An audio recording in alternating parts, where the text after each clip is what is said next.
السلام علیکم ناظرین، میں محمد اسلم حسین سیاست کی عالمی خبروں میں آپ سب کا استقبال کرتا ہوں۔ جنوب مغربی فرانس میں قابو سے باہر لگی جنگل کی آگ کے باعث ہسپانوی سرحد کے قریب 2 ڈزن چھوٹے قصبوں اور دیہاتوں سے 10,000 افراد کو نکالنے پر مجبور ہونا پڑا، اور حکام کا کہنا ہے کہ آج پیر کو چل رہی تیز ہوائیں آگ کو مزید بھڑکا رہی ہے۔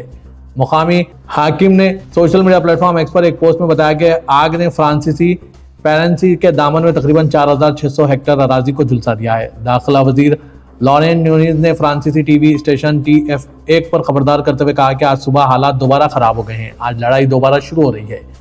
مئی اور جون میں فرانس اور مغربی یورپ میں موسم گرما کے اوائل کے ہیٹ ویوز یعنی شدید گرمی کی لہروں نے زمین کے وسیع رقبے کو جھلسا دیا ہے، جس سے وہ اس سال جنگل کی آگ کی زد میں آنے کے لیے خاص طور پر حساس ہو گئے ہیں۔ آگ ٹور دی فرانس کے تیسرے مرحلے کے قریبی علاقے میں لگی ہوئی ہے۔ مقامی حکام نے اس مرحلے کو عوام کے لیے بند کر دیا ہے تاکہ ہنگامی خدمات کے عملے کو علاقے تک آسان رسائی مل سکے۔ اگرچہ ریس جاری رہے گی، لیکن ٹیم کی گاڑیوں کا قافلہ جو پیچھے چلتا ہے اب اسے کم سے کم رکھا جا رہا ہے۔ سرحد کے ہسپانوی حصے پر آگ نے 2,200 ہیکٹر رقبے کو تباہ کر دیا۔ اسرائیلی کابینہ کے ارکان نے ملک کے براڈ کاسٹ ریگولیٹر یعنی نشریاتی ادارے کے حوالے سے سپریم کورٹ کے فیصلے کو ماننے سے انکار کرنے کے حق میں ووٹ دیا، جس سے آئینی بحران کے خدشات پیدا ہو گئے ہیں۔ یہ پہلا موقع ہے کہ وزیر اعظم اسرائیل بنیامین نتنیاہو کی حکومت نے سپریم کورٹ کے حکم کی خلاف ورزی کی ہے، حالانکہ ماضی میں بھی اس کا عدلیہ کے ساتھ تصادم رہا ہے۔ 2022 کے انتخابات کے بعد حکومت نے عدالت کے اختیارات کو محدود کرنے کی کوشش کی تھی، جس پر عالمی سطح پر تنقید ہو رہی ہے اور اسرائیل میں بڑے پیمانے پر احتجاجی مظاہرے ہوئے۔ 7 اکتوبر 2023 کو حماس کے حملوں کے بعد عدالتی اصلاحات کو روک دیا گیا تھا، حالانکہ اس کے کچھ حصوں کو بعد میں دوبارہ شروع کیا گیا۔ اسرائیلی قانون کے مطابق second authority for television and radio کے پاس فیصلہ کرنے کے لیے ارکان کی ایک کم از کم تعداد ہونا ضروری ہے۔ حکومت کا استدلال ہے کہ چونکہ کونسل اب اس شرط پر پوری نہیں اترتی، اس لیے اسے تقرریوں کی منظوری دینے یا دیگر اقدامات کرنے کا کوئی اختیار نہیں ہے۔ اقوام متحدہ کے بچوں کی ایجنسی یونیسیف نے آج پیر کے روز بتایا کہ سوڈان کی جنگ میں گزشتہ 6 ماہ کے دوران 300 سے زائد بچے ہلاک ہو چکے ہیں، جن میں سے زیادہ تر ڈرون حملوں کا شکار ہوئے۔ سوڈان اپریل 2023 سے سوڈانی فوج اور نیم فوجی دستے ریپڈ سپورٹ فورسز کے درمیان جنگ کے دلدل میں پھنسا ہوا ہے۔ یونیسیف کے مطابق جنگ اب زیادہ تر کردفان، دارفور اور بلو نائل کی ریاستوں میں مرکوز ہے، جہاں ڈرون جنگ کی وجہ سے 60% ہلاکتیں ہو رہی ہے۔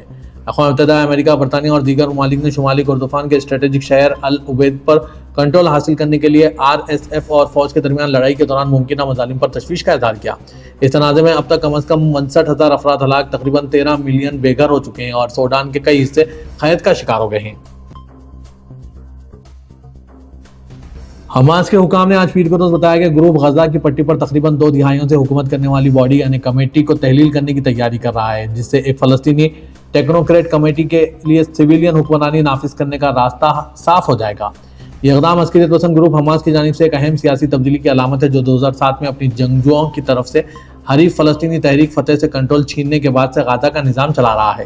پچھلے سال اکتوبر میں حماس اور اسرائیل کے درمیان غزہ میں جنگ بندی نافذ ہونے کے بعد سے گروپ نے بارہا کہا ہے کہ وہ روزمرہ کی حکمرانی سے پیچھے ہٹنے کے لیے تیار ہے، لیکن اس کے غیر مسلح ہونے کا کانٹے دار مسئلہ ابھی تک حل طلب ہے۔ حماس کے ایک اہلکار نے نام ظاہر نہ کرنے کی شرط پر AFP کو بتایا، تحریک نے غزہ کی حکومتی کمیٹی کو تحلیل کرنے اور کمیٹی کے کام کی نگرانی کے لیے قومی سطح پر قابل قبول شخصیت کو مقرر کرنے کا فیصلہ کیا۔ جب تک کہ غزہ کی انتظامیہ کے لیے قومی کمیٹی باضابطہ طور پر اپنی ذمہ داریاں سنبھال نہیں لیتی، اہلکار کو اس معاملے پر عوامی سطح پر بات کرنے کا اختیار نہیں تھا۔ یوکرینی حکام کے مطابق روس نے آج پیر کی صبح سویرے یوکرین کے کیف علاقے پر وسیع پیمانے پر ڈرون اور میزائل حملے کیے، جس میں کم از کم 10 افراد ہلاک اور 61 زخمی ہو گئے۔ کیف شہر کی فوجی انتظامیہ کے سربراہ تیمور تکاچنکو نے ٹیلی گرام پر کہا ہے کہ دارالحکومت میں 9 افراد ہلاک اور 46 زخمی ہوئے، جہاں حملوں سے وسیع پیمانے پر نقصان ہوا۔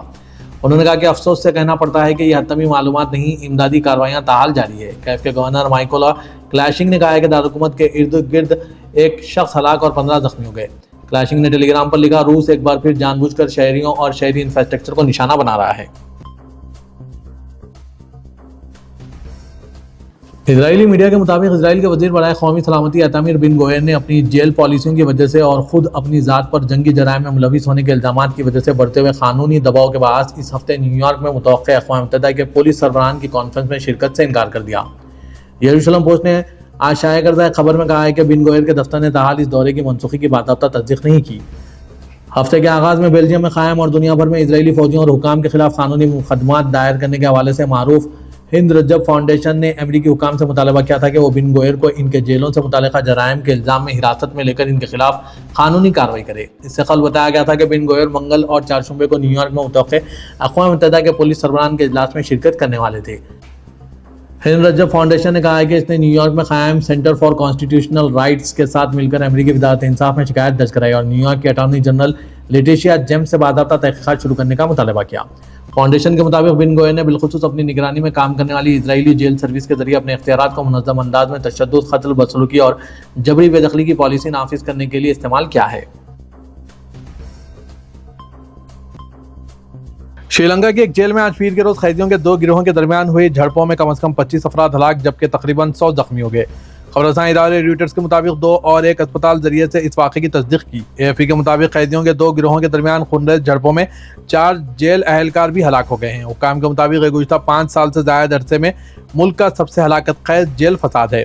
पुलिस के मुताबिक दारुल-हुकूमत कोलंबो के शुमाल में वाक़ नेगुम्बो की मरकजी जेल में इतवार की रात मंशियात फरोश गिरोहों से ताल्लुक़ रखने वाले कैदियों के दरमियान तसादुम पेश आया, जिसके बाद जख्मियों को फौरी तौर पर नेगोम्बो अस्पताल मुंतकिल किया गया। अस्पताल के डायरेक्टर पुष्पा गमलात ने एएफपी को बताया कि सरकारी अस्पताल में 23 लाशें लाई गई जबकि 100 से ज़ायद जख्मी कैदियों और जेल अहलकारों को भी दाखिल किया गया।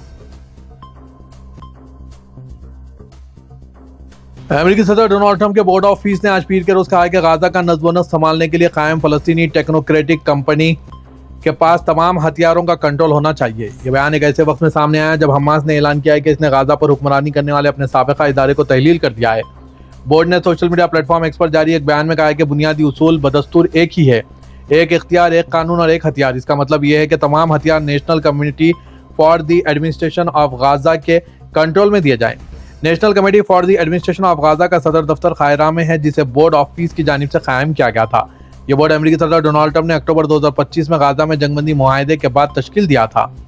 हमास के एहलकारों ने गाजा की पट्टी की गवर्निंग बॉडी को तहलील किए जाने की तस्दीक की है।